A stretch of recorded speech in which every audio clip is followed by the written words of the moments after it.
नमस्कार, स्वागत है आप सभी का स्वास्थ्य चेतना में। मैं हूं नंदिनी और मेरे साथ है भारत सरकार आयुष मंत्रालय के board member doctor Ravindra Porwal. Doctor साहब, बहुत बहुत स्वागत है आपका।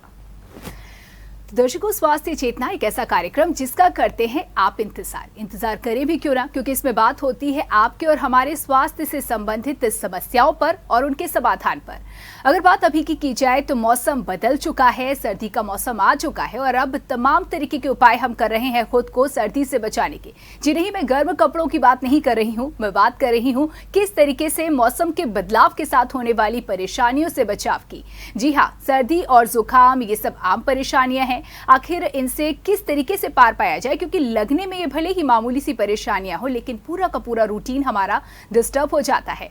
तो डॉक्टर साहब, आज का विषय जैसा कि अपने दर्शकों से मैं साझा कर चुकी हूं, मैं चाहूंगी हमारे दर्शकों को बताएं सर्दी के मौसम में क्या कुछ ऐसी आम परेशानियां हैं जिसके बारे में आप बताना चाहेंगे, जिनके नुस्खे हमारे घर की रसोई में हो। पहला सवाल अगर कर लिया जाए मौसम बदलने के साथ ही, तो सबसे पहली और बड़ी समस्या हर घर में ये हो जाती है कि मौसम बदलते ही, सर्दियां आते ही नहाने की इच्छा नहीं होती है। क्या ये वाकई में एक समस्या है? अगर है तो क्या समाधान बताएंगे आप? नंदिनी जी, बिल्कुल बहुत अच्छा बात आपने पूछा है। बहुत से लोगों के साथ नहाने की समस्या जुड़ी होती है, लेकिन इसके पीछे का कारण क्या होता है? ज़्यादातर मामलों में, विशेषकर वृद्ध और बच्चों के मामलों में, कि जब वो बदलते मौसम में या ये गुलाबी ठंड में नहा लेते हैं तो नाक बहने लगती है, जुकाम हो जाता है, पसलियाँ चलने लगती हैं, बूढ़ों को बुखार आ जाता है, रात रात भर खांसते रहते हैं जी। तो वो अवॉइड करते हैं कि कैसे ही ना नहाना पड़े। बिल्कुल, और यही वजह है कि मैंने ये सवाल किया कि कहीं ना कहीं एक बड़ी समस्या को न्योता सा हो जाता है ये कि नहाया नहीं कि बीमार पड़ गए। तो ऐसे में क्या वजह है? हर किसी के साथ तो देखिए ये प्रॉब्लम नहीं होती है। जिन लोगों में ये प्रॉब्लम होती है उन्हें क्या कुछ समझने की जरूरत है? क्या वजह हो सकती है इसके पीछे? ज़्यादातर बूढ़े लोगों और बच्चों में ये समस्या देखने को आती है। बच्चे और बूढ़े जिनकी इम्यूनिटी कम है, जिनकी बॉडी की रेजिस्टेंस पावर कम है, जिनके शरीर की प्रतिरोधात्मक क्षमता कम है, वो जल्दी सर्दी, जुकाम, खांसी या बुखार का शिकार हो जाते हैं। नहाने से बहुत जल्दी उन्हें बुखार, सर्दी हो जाती है, इसलिए वो नहाने से बचते हैं। अंदर से चाहते हैं नहाना जरूरी है, स्वच्छता जरूरी है, लेकिन नहाते ही नाक बहने लगी, बुखार आ गया, रजाई ओढ़ के लेट गए, खाना खाने की इच्छा नहीं हुई। तो जो बच्चों का उपचार है वो अलग है, बूढ़े लोगों का उपचार अलग है। अच्छा जी, तो जिस तरीके से आपने दो कैटेगरी यहाँ पर जाहिर तौर पर मैं अब चाहूंगी कि एक एक कर अगर आप हमारे दर्शकों को बताएं। शुरुआत अगर बच्चों से कर ली जाए, क्या डिफरेंस है दोनों के उपचार में? हालांकि परेशानी एक ही है, बच्चों के लिए क्या उपाय बताएंगे?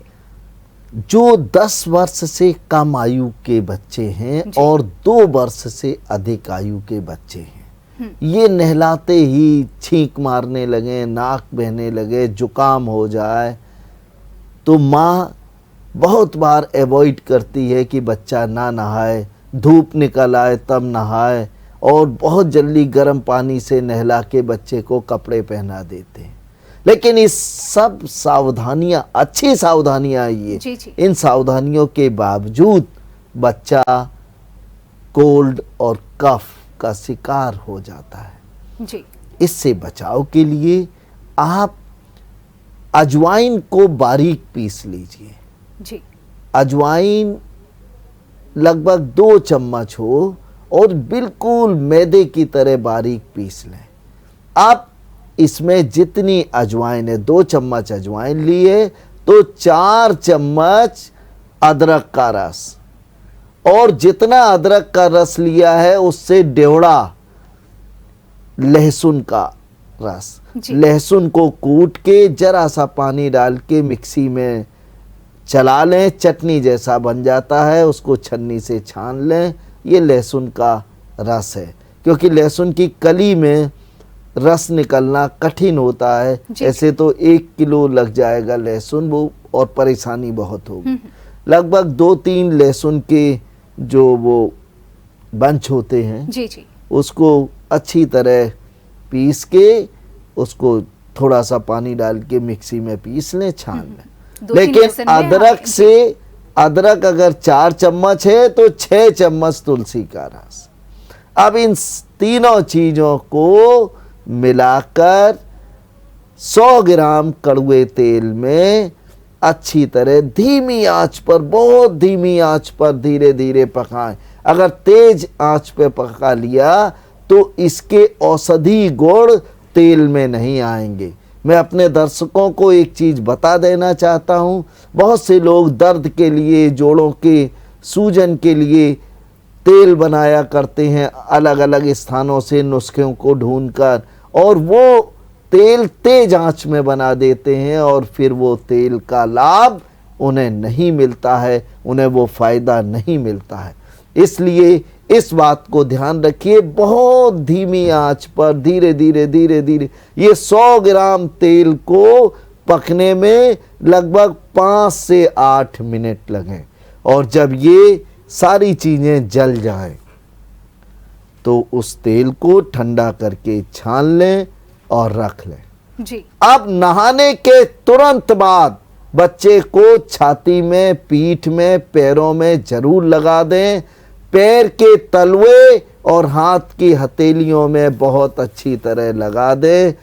पैर में मोजे पहना दें। ये उपाय करने से नहाने के बाद बच्चे को जो सर्दी लग जाती है, बुखार आ जाता है, नाक बहने लगती है या खांसी पीछा नहीं छोड़ती, ये सब समस्याएं नहीं होंगी। बच्चे को रोज नहलाइए, लेकिन जिन बच्चों को जरा सा भी एक्सपोजर हुआ तो तुरंत पसली चलना या और दिक्कतें हो गई, तो ये तेल आप रात्रि में सोने से पहले भी आप छाती, पीठ में अच्छी तरह लगा के गरम कपड़ा पहना दें और बच्चे को सोने के लिए लिटा दें। लेकिन गरम कपड़े से तात्पर्य ये है कि आप 2-2, 3-3 स्वेटर न पहना दें, वो भी नुकसानदायक है।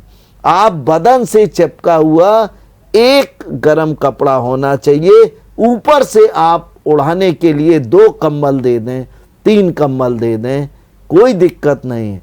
मेरी बात नंदिनी जी स्पष्ट हो गई? बहुत ध्यान देने वाली बात है। बहुत से लोग क्या करते हैं, एक हल्का सा कंबल उड़ा देते हैं बच्चे को, बोले वो इनर भी पहने हैं, 2 स्वेटर पहने हैं, जैकेट पहने हैं, लेटा है। बच्चा लेटा जरूर है, लेकिन जब जैकेट निकालेंगे, जब उसका स्वेटर निकालेंगे, तो उसका शरीर बाहर के वातावरण के शरीर के साथ, बाहर के वातावरण के टेम्परेचर के साथ उसका शरीर सामंजस्य नहीं बिठा पाएगा और बच्चा सर्दी, जुकाम, बुखार का शिकार हो जाएगा। इसलिए बच्चे की रक्षा तो करनी है, लेकिन अतिरिक्त रक्षा के चक्कर में बच्चे के स्वास्थ्य के साथ खिलवाड़ ना हो जाए, इस बात का भी ध्यान रखना है।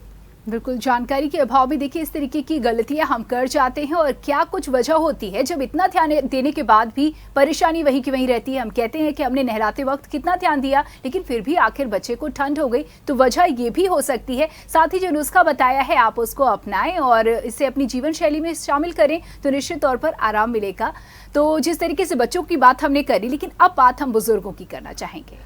देखिए, बूढ़ों को जब नहाने से सर्दी लगे, नहाने से उनकी तबीयत खराब हो जाए, खाना खाने की इच्छा ना हो, लूज मोशन लग जाए, उन्हें ठंड लग जाए, ऐसे लोग नहाते समय मुंह में पानी भर लें जी। मुंह में पानी भर लें, या जिनके दांत या मसूड़ों में सूजन है, वो लोग कोई भी आयुर्वेदिक दांत का मंजन जो पाउडर के फॉर्म में हो वो ले लें और उसमें लगभग 5 ml, एक चाय की चम्मच के बराबर इरमेदादी तेल मिलाकर पेस्ट बनाएं। इरमेदादी तेल सभी आयुर्वेदिक दवा की कंपनियां बनाती हैं और ये सुगमता से आयुर्वेदिक स्टोर पर मिल जाता है।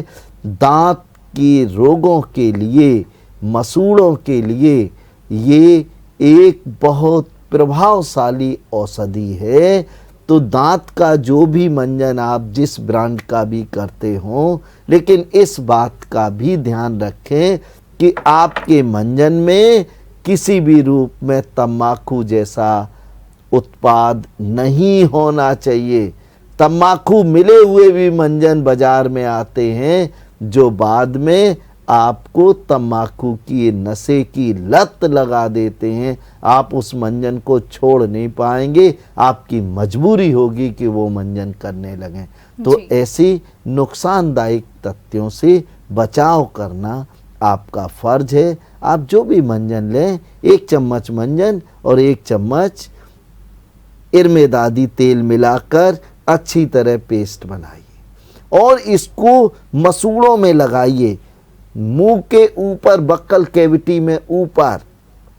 आप देखेंगे ज़्यादातर लोग ब्रश करते हैं, दांत को आगे आगे आगे आगे रगड़ते रहते हैं और कुल्ला कर लेते हैं। दांत तो साफ हो गया, लेकिन पूरा मुंह हमारा साफ नहीं हुआ। हमें पूरे इस बर्तन को साफ करना है, इस मुंह को साफ करना है। इसके लिए इरमेदादी तेल से बनाया हुआ ये पेस्ट अच्छी तरह मुंह में दाएं बाएं ऊपर नीचे मसूड़ों पे अच्छी तरह लगा के और मुंह बंद कर लें।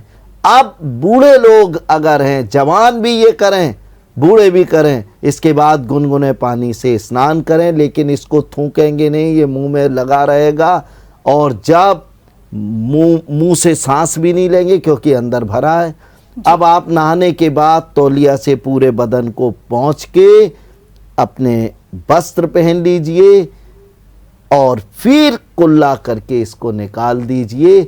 आपको सर्दी नहीं लगेगी, बिल्कुल नहीं लगेगी, क्योंकि जो मुंह से सांस नहीं गई, मुंह के अंदर जो तेल और मंजन लगा था, उसने दिमाग को ठंडा होने ही नहीं दिया, शरीर के आंतरिक अंगों को ठंडा होने ही नहीं दिया। ये बहुत अच्छा उपाय है, बूढ़े लोग कर सकते हैं। इसके अलावा हम 2 घरेलू नुस्खे भी बताना चाहते हैं। जी, और बिल्कुल देखिए, बच्चों के साथ साथ बुजुर्गों की समस्या का भी समाधान मिल चुका है। और जिस तरीके से आपने बताया कि बहुत मुश्किल सी लगने वाली चीज़ें जिस पे पार नहीं पा पाते हैं, रोज़ाना परेशान होते हैं और बहुत आसान से नुस्खे हैं, ज़रूरत होती है तो सिर्फ जानकारी की, और वही जानकारी हम लगातार आपको देने का प्रयास कर रहे हैं। इसके अलावा आपने कुछ घरेलू नुस्खों का भी जिक्र किया डॉक्टर साहब। देखिए, नुस्खों के बिना तो कार्यक्रम अधूरा ही है। जिस तरीके की जानकारियाँ आपसे हमारे दर्शकों को मिलती हैं, तो क्या कुछ है ये घरेलू नुस्खे? ऐसे लोग जिनको ठंड बहुत जल्दी लग जाती है, बगैर मफलर लगाए घर के आंगन में ही चले गए, बस ठंड लग गई, नहा लिया तो बड़ा काम हो गया, ठंड लगनी है। ऐसे लोग पान के पत्ते का रस 10 मिलीलीटर, तुलसी की पत्ती का रस 5 ml, 5 ml अदरक का रस, इन तीनों चीज़ों को आपस में मिला के एक कटोरी में रखें और इसे हल्का सा गुनगुना करें। अब इसमें शहद अगर ऐसे ही पी सकते हैं तो बहुत अच्छा है, नहीं पी सकते हैं तो शहद मिलाकर इसे चाट लें। इसको चाटने के बाद तवे पर फूला हुआ सुहागा का पाउडर 1/4 चम्मच आप गर्म पानी से पी ले। बस सर्दी, आप सर्दी से दूर भाग रहे थे, सर्दी आपसे दूर भागेगी। बहुत कारगर नुस्खा है, बहुत प्रभावशाली नुस्खा है, और उन लोगों के लिए तो बहुत ही अच्छा है जो रात भर खांसते खांसते 100 ग्राम कफ थूक डालते हैं, बार बार बाथरूम जाते हैं, कफ थूकते हैं, या कोई बर्तन में रख के बिस्तर के पास कफ थूकते रहते हैं, उन्हें तो पहली खुराक से ही आराम मिल जाएगा, उन्हें बहुत फायदा मिलेगा। लेकिन जो लोग जिनका कफ निकलता नहीं है, जिनका कफ खांसते रहते हैं, एक चने के दाने के बराबर का कफ मुश्किल से निकलता है, पीला दुर्गंध युक्त। ये कफ जब निकल जाता है तो उनकी खांसी भी ठीक हो जाती है, उन्हें रात में नींद भी आ जाती है। तो वो लोग तवे पर फूले हुए सुहागे के स्थान पर तवे पर फूले हुई फिटकिरी का प्रयोग करें। फिटकिरी एंटीबायोटिक होती है। इसके छोटे छोटे टुकड़े करके तवे पर फुला लें और फिर बारीक पीस कर शीशी में भर के रख लें। लगभग चौथाई चम्मच से भी कम मात्रा आप इस पान, तुलसी की पत्ती और अदरक के रस के वाले प्रयोग के साथ इसको गर्म पानी से फाँक कर आधा घंटे बाद तक कुछ ना खाएं जी। बस आप देखिएगा, जो दुर्गंधित जमा हुआ पूरी सांस की नली को रोके हुए था, रात में खर्राटे ले रहे हैं और नाक में सवेरे निकालते हैं, पीला पीला गंदा गंदा कफ निकलता है। ऐसी स्थिति से आपको छुटकारा मिलेगा।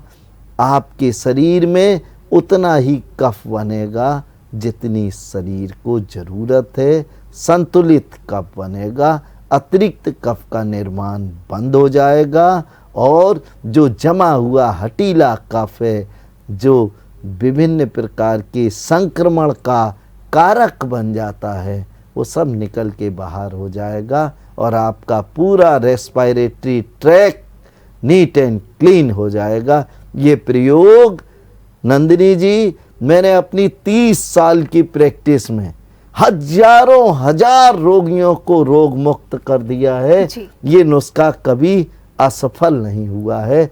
लेकिन बहुत से लोग ये 2 रुपए का नुस्खा है तो सोचते हैं हम तो हजारों रुपए के एंटीबायोटिक खा रहे हैं, बहुत महंगी महंगी दवाएं खा रहे हैं, ये नुस्खा कहाँ काम करेगा। मैं कहता हूँ एक बार आप 4 दिन इस नुस्खे को करके तो देख लीजिए, बड़ी बड़ी एंटीबायोटिक आप फेंक देंगे। और क्यों फेंक देंगे? क्योंकि 4 ही दिन में आपको आरोग्यता मिल जाएगी। 4 ही दिन में ये लगने लगेगा कि हम तो बहुत अच्छे हैं, बहुत स्वस्थ हैं, सांस भी फूलना कम हो गई। इस नुस्खे को हमने 4 दिन की अभी बात की है, ये ऐसा नहीं है कि 4 दिन बाद छोड़ देना। आप पूरे जीवन कर सकते हैं। इसमें तो सब खाद्य पदार्थ हैं, कोई नुकसान की चीज है नहीं। इसको तो आप एक बार दिन में ले सकते हैं। आप अगर ज़्यादा दिक्कत है तो दिन में 2 बार, दिन में 3 बार भी इसका सेवन कर सकते हैं। जी, ये तो हो गया नुस्खा। इसके अलावा भी अन्य नुस्खे के बारे में आप बताने वाले हैं। एक यौगिक उपाय और बताना चाहता हूं अपने दर्शकों को। वृद्ध लोग प्राणायाम बहुत करते हैं, कहीं भी बिस्तर पे बैठे हैं, कपालभाति कर रहे हैं, फिर कद्दे को उठा उठा के जर्क दे रहे हैं, कुछ ना कुछ हिलते डुलते रहते हैं, कोशिश पूरी रहती है। मैं ऐसे लोगों को ये निवेदन करना चाहता हूं कि यौगिक क्रियाओं को सिंसियरिटी से करें। यौगिक क्रियाएं बच्चों का खेल नहीं है। अगर आपने इन्हें बच्चों का खेल समझा तो ये आपका खेल बिगाड़ देंगी, आपको अस्वस्थ कर देंगी। क्योंकि बुढ़ापे में इम्यूनिटी कम होती है तो बाहर से बीमारियों का आक्रमण बहुत तेज होता है, जल्दी हो जाता है। तो हमें क्या करना है? यौगिक क्रियाएं सही ढंग से करना है। और कौन कौन सी करना है ये भी ध्यान दीजिए। जिनको ठंड ज़्यादा लगती है वो सारे प्राणायाम ना करें, सूर्यवेदी, भस्त्रिका और कपालभाति करें। ठंड पैदा करने वाले प्राणायाम, शीतली और शीतकारी प्राणायाम का अभ्यास ना करें। अगर इनका अभ्यास करेंगे तो कफ बनेगा, सांस फूलेगी। ये ठंडे प्राणायाम हैं, इनसे बचें। बिल्कुल, देखिए तो बात हो गई बुजुर्गों की, हम बात कर रहे थे, उसमें आपने नुस्खों के तौर पर यौगिक क्रिया का भी जिक्र किया। बच्चों के लिए भी कुछ ऐसी यौगिक क्रियाएं हैं जिससे उनका इम्यूनिटी स्ट्रांग हो सके या उन्हें गर्मी पहुंचाई जा सके? बच्चे, बूढ़े, स्त्री, पुरुष सभी के लिए मैं एक आसन बहुत बताता हूँ। इस आसन का नाम है अश्वचालन आसन। जी। यह पूरे फेफड़े के कोटर्स को खोल देता है। फेफड़ों के अंदर जो जो अशुद्धियां भरी होती हैं, जो इम्प्योर गैसेस भरी होती हैं, उनको निकाल बाहर करके फेफड़ों को नया जीवन, नई ताकत देता है। और इसको करने के लिए कुछ नहीं है नंदिनी जी, घोड़े जैसा बन जाइए। जी। लेकिन ध्यान रखिए, घोड़ा घुटने के बल नहीं चलता, पैर के बल चलता। तो आप पैर की, हाँ, बहुत से लोग घुटने के बल चलने लगते हैं। घुटने के बल नहीं, आपके पैर के पंजे जमीन पर हो और हाथ के पंजे जमीन पर हो और कमर बिल्कुल सीधी हो। लंबा गहरा फुंकार, आप घोड़े के पास खड़े होइए, देखिए कैसी फुंकार मारता है, बहुत तेज सांस छोड़ता है। ऐसे ही फुंकार मारते हुए, सांस छोड़ते हुए आप 2 से 3 मिनट ये एक्सरसाइज कर लें। अपने घर में ही 10-15 चक्कर कमरे में लगा लें। लेकिन बूढ़े लोग ज्यों ही हाँपने लगें त्यों ही बंद कर दें, फिर 10-15 मिनट का विश्राम करें, फिर कर लें।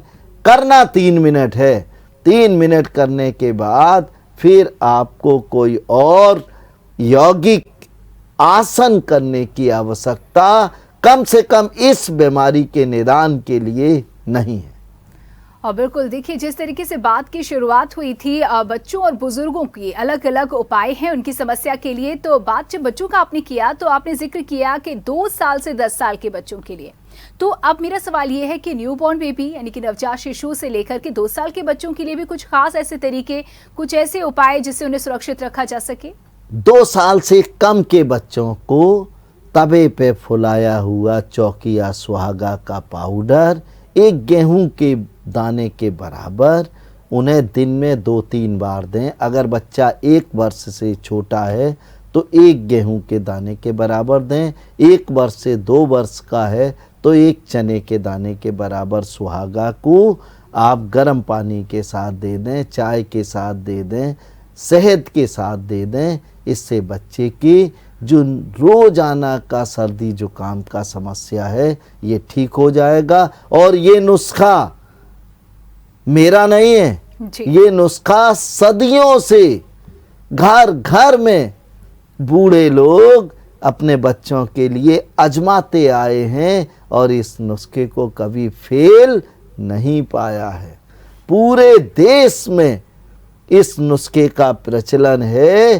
केवल आधुनिक जो आज ज़्यादा पढ़ी लिखी माताएं हैं, जो बहुत एडवांस हैं, वो इसको नीम हकीमी समझती हैं और बच्चे को अनावश्यक रोज इंजेक्शन, एंटीबायोटिक, वो उसी में खुश हैं। जी। डॉक्टर बदलते हैं, अस्पताल बदलते हैं, दवाइयां बदलते हैं, बच्चा अंदर अंदर घुट रहा है, परेशान हो रहा है, उसकी बीमारी ठीक नहीं हो रही। डॉक्टर बदलने से, दवाइयां बदलने से काम नहीं चलेगा। बदलना होगा तो हमें अपना रवैया। यहाँ पर और भी बातचीतें हैं और भी सवाल हैं, लेकिन फिलहाल रुकना होगा एक छोटे से ब्रेक के लिए, कहीं में जाएगा। हम बात कर रहे हैं कैसे सर्दी के मौसम में अपना बचाव करें, बच्चों का बचाव करें और घर के बुजुर्गों का ख्याल रखा जाए, उनका बचाव किया जाए। देखिए, समस्या का जिक्र किया हमने, शुरुआत हुई थी कि नहाने की समस्या को लेकर के और इसके पीछे की वजह को जाना, उपाय समझे। लेकिन डॉक्टर साहब, एक और परेशानी जो बहुत आम होती है, बच्चे क्या बड़ों में भी देखा जाता है कि सर्दी के मौसम में परमानेंटली एक तरीके से कह सकते हैं कि नोज ब्लो होती रहती है, नाक बहती रहती है। ये क्या है, इसका क्या उपाय बताएंगे? देखिए, ठंड से नाक बहना एक सामान्य समस्या है। सर्दी में घर घर में ये समस्या देखी जाती है। ऐसे लोगों के लिए हमने जो अभी नुस्खा बताया था वो बहुत कारगर नुस्खा है। सुहागे को तवे पे फुला लें, इसको बारीक पीस के शीशी में रख लें। अब अगर छोटा बच्चा है तो थोड़ा सा अजवाइन को बारीक पाउडर बना के पीस के उसको खूब पानी में उबाल लें। लगभग आधा कप पानी, 1 कप पानी में इतना उबालें कि आधा बचे। जी। अब इस अजवाइन के गुनगुने पानी के साथ आप थोड़ा सा बच्चे की उम्र के अनुसार 2-2.5 साल की उम्र में 1 चने के बराबर देते हैं। 5 साल का बच्चा है तो 2 चने के बराबर दे दो। उसको सुहागा दे दें, एक खुराक में आराम मिलेगा। अगर नहीं मिलता है तो 2 घंटे बाद दूसरी खुराक भी दे दें। ये भी ध्यान रखें कि बच्चे को आप ठंडे प्रकृति के खाद्य पदार्थ और जंक फूड, फास्ट फूड ना दें। बहुत सी महिलाएं, आजकल शादियों का मौसम है, बच्चे कोल्ड ड्रिंक खूब पी रहे हैं, चाय कॉफ़ी को हाथ नहीं लगाएंगे, सूप की तरफ देखेंगे नहीं, 3-3 गिलास गटक जाएंगे कोल्ड ड्रिंक, और माँ हंसती है, माँ खुश हो रही कि मेरा बच्चा खा रहा है। आइसक्रीम खूब खाएंगे, गरम गरम खाना, आइसक्रीम खा रहे हैं। ऐसा ना करें। घर में भी खूब दही मट्ठा दे रहे हैं, चावल दे रहे हैं, सुबह का बना हुआ ठंडा चावल शाम को दे रहे हैं। ये सब चीज़ें बच्चों के स्वास्थ्य को तो खराब करती ही हैं, उन्हें बीमार भी कर देती हैं। बच्चे ही नहीं, बूढ़ों को भी ऐसी चीज़ों से बचना चाहिए। अब बच्चों को एक और उपाय बताना चाहता हूँ, ये सभी के लिए है। बाजार में षडबिंदु तेल आसानी से आयुर्वेदिक दवा की दुकान पर मिल जाता है। षडबिंदु तेल बहुत प्रभावशाली तेल है। इस तेल की 1 शीशी खरीद लें, 1-1 बूंद दोनों नोस्टल में रात्रि में सोते समय और सवेरे नहाने के बाद नोस्टल में 1-1 बूंद डाल लें। आप नाक जिनकी बंद हो जाती है वो शिकायत नहीं होगी।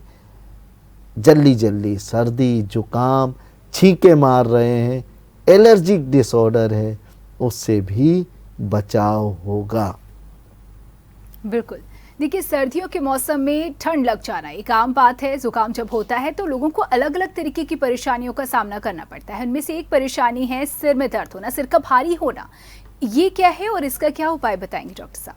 जब हम इनर पहन लेते हैं, जैकेट पहन लेते हैं, स्वेटर डाल लेते हैं, शॉल ओढ़ लेते हैं, लेकिन सर को ढकते नहीं हैं, सर में ठंड लग जाती है। हमें प्रकृति से नहीं लड़ना है, सजगता और सावधानी हमेशा रखनी है। अगर ठंड का मौसम है, बारिश हो रही है या कोहरा बहुत है तो आप मफलर लगाएं, अपने सर की सुरक्षा करें, टोपी लगा के रखें। कश्मीरी या उत्तराखंड की टोपी बहुत खूबसूरत भी होती है और सर को गर्म भी रखती है, उसका इस्तेमाल करें। नहीं तो अंगोछा बांध लें। लेकिन जो लोग प्रिकॉशन लेने के बावजूद भी जिनका सर भारी हो जाता है, काम में मन नहीं लगता, आंखें दुखने लगती हैं, सर दुखता है, ऐसे लोग एक छोटा सा उपाय करें। जो हेयर ऑयल आप डालते हैं वो हटा दें। सामान्यतः हेयर ऑयल में आंवला, शंखपुष्पी, ब्रह्मी जैसी औषधि चीज़ें मिली होती हैं। इनमें ज़्यादातर चीज़ दिमाग को शीतलता लाने वाली होती है। ये दिमाग को ठंडा करती हैं, दिमाग को तर करती हैं, दिमाग को क्रोध से बचाती हैं। लेकिन आप अगर इनका भरपूर सर्दी में इस्तेमाल कर रहे हैं तो ये दिमाग को सर्दी में भी ठंडा रखेंगी, इससे बचाव करें। इसके स्थान पर आप नारियल के या सरसों के तेल में लहसुन, अजवाइन और मेथी, इन तीनों चीज़ों को मिक्सी में, तीनों चीज़ें बराबर बराबर लें।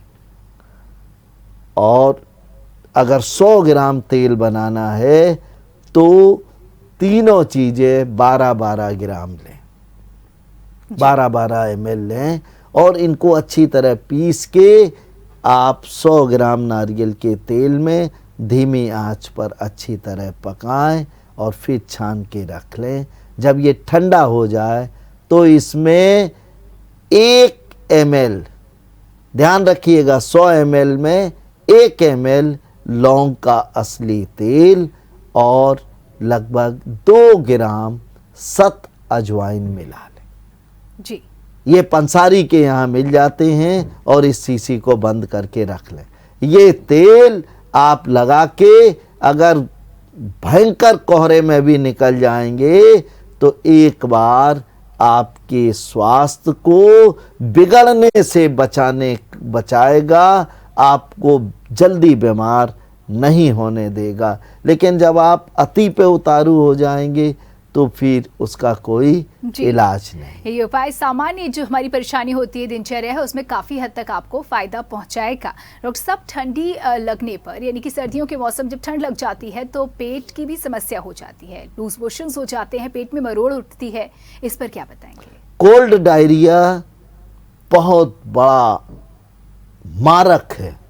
कोल्ड डायरिया से प्रतिवर्ष हजारों लोगों की मौत हो जाती है, हजारों लोग अस्पताल में भर्ती हो जाते हैं।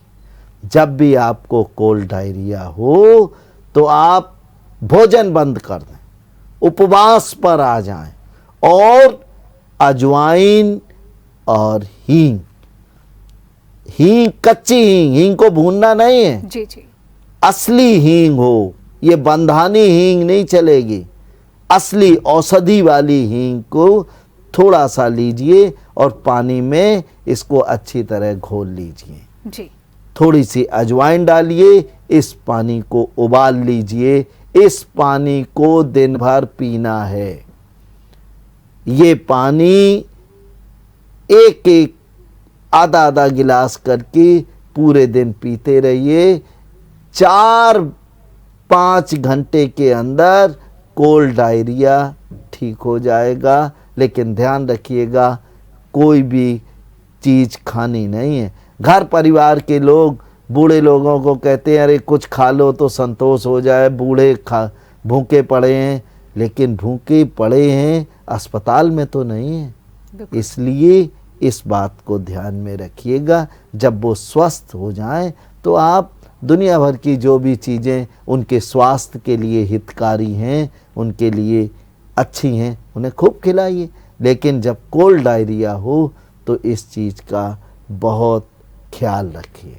धनिया का चटनी बना लें, उसमें कुछ नहीं मिलाना है, ना नमक ना कोई दूसरी चीज़। धनिया के चटनी में बहुत इच्छा हो तो थोड़ा नींबू निचोड़ सकते हैं। कोल्ड डायरिया के मरीजों को ज़्यादातर केसेस में खट्टी खट्टी डकार आती है, उल्टियाँ होने लगती हैं, पित्त गिरने लगता है। ये धनिया की चटनी आप एक एक चम्मच करके उन्हें चटा दें, आप देखिए कितना लाभ होता है। अगर वो धनिया की चटनी नहीं चाट पा रहे हैं तो इसमें थोड़ा सा शहद मिला के इसको चटा दें, शहद के साथ वो चाट लेंगे। इससे अतिरिक्त मात्रा में जो पित्त बन रहा है वो रुक जाता है, उल्टी बंद हो जाती है, दस्त बंद हो जाते हैं। क्योंकि जब शरीर को अंदर ठंड लगती है तो शरीर अंदर से पित्त माने आग, एसिड के निर्माण को बढ़ा देता है। और ये एसिड उल्टी के रूप में जब निकलता है तो वृद्ध लोग बड़ा बेचैन हो जाते हैं, बड़ा परेशान हो जाते हैं। लेकिन धनिया का चटनी शहद के साथ मिला के चाटने से ये पित्त का शमन होता है, उनकी कमजोरी दूर होती है। और सबसे बड़ी बात, कोल्ड डायरिया में 100 के आसपास फीवर भी आ जाता है, हल्का बुखार, वो भी पूरी तरह ठीक हो जाता है। और 24 घंटे में फिर आप स्वस्थ, बिल्कुल ठीक। जी देखिए, चटनी की, धनिया की, क्योंकि आपने चटनी का जिक्र किया तो यहाँ पर एक स्पष्टीकरण मैं आपसे चाहूंगी, क्योंकि मुझे भी कंफ्यूजन हो रहा है। चटनी तो बड़ी स्वादिष्ट होती है डॉक्टर साहब, लेकिन आपने कहा कि अगर कोई धनिया की चटनी ना खाना चाहे तो आप शहद मिला सकते हैं। तो यहाँ स्पष्टीकरण मैं चाहूंगी, क्या धनिया की चटनी किस तरीके की चटनी होगी है? धनिया की चटनी सामान्यतः जो घर में बनती है जी, उसमें भुना जीरा, हींग, नमक होगा इसमें, नमक, सब चीजें मिलाई जाती हैं। मैंने उस धनिया की चटनी की बात नहीं की। धनिया को पीस के पेस्ट बना लो। जी जी। धनिया की चटनी के स्थान पर पेस्ट सही शब्द है। जी जी। धनिया का पेस्ट को हनी मिला के रख लें, आधा आधा चम्मच करके दिन में कई बार दें। ये दस्त भी रोकता है, एसिडिटी को भी कम करता है, और सबसे बड़ी बात ये 100, 99 और 100 के आसपास जो फीवर होता है जी जी। उसको पूरी तरह ठीक कर देता है और शरीर को डिहाइड्रेशन की स्टेज से पहले ही आपको स्वस्थ कर देता है। बिल्कुल, देखिए बहुत ही महत्वपूर्ण जानकारियां हमारे दर्शकों को मिल रही हैं। सवाल अभी और भी बहुत सारे हैं, लेकिन क्या करूं, समय सीमा है, इसीलिए चलते चलते एक बहुत ही ज़रूरी सवाल मैं आपसे करना चाहूंगी डॉक्टर साहब। सर्दियों के मौसम में बुजुर्गों में ब्रेन हैमरेज की परेशानी बड़ी आम है। बहुत डर लगता है सुनते ही, और क्योंकि इसकी संभावना बहुत ज़्यादा होती है तो डरे डरे लोग रहते हैं, बचाव चाहते हैं। क्या वो बचाए, बताएंगे आप? पूरे सर्दी वृद्ध लोग देसी घी उंगली में लेकर, देखिए हमारी तरफ जरा ध्यान दीजिएगा, माथे पर, ये माथे का जो आखिरी हिस्सा है, यहाँ पर घी लगा के लगभग 15-20 बार क्लॉकवाइज ऐसे हाथ को घुमाएं, फिर दोबारा घी लें और एंटी क्लॉकवाइज। जी जी। नॉस्टल में घी लगा के कम से कम 12 बार अंदर उंगली को क्लॉकवाइज, फिर उंगली को पोंछ लें, फिर दोबारा घी लें और फिर एंटी क्लॉकवाइज, जैसे दोनों नॉस्टल में करें।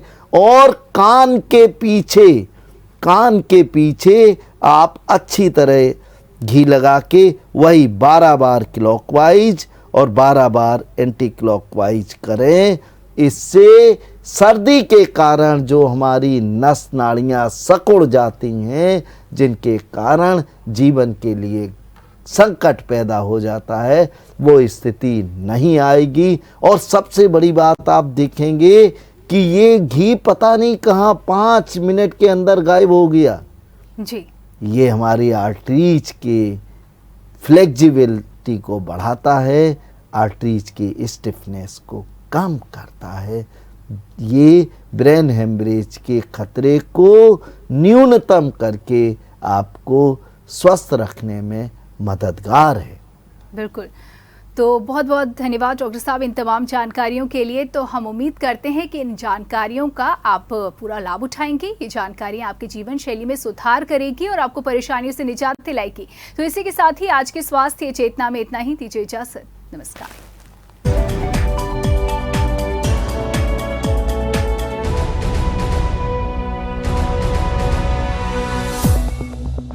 अगर आपको हमारा वीडियो पसंद आया हो तो हमें लाइक करें, सब्सक्राइब करें और ज्यादा से ज्यादा शेयर करें। और हाँ, बेल आइकॉन दबाना ना भूलें ताकि हर खबर का अपडेट आप तक पहुंचे तुरंत। आप हमें इंस्टा, ट्विटर और फेसबुक पर भी फॉलो कर सकते हैं। हमारी आईडी है @JMT News।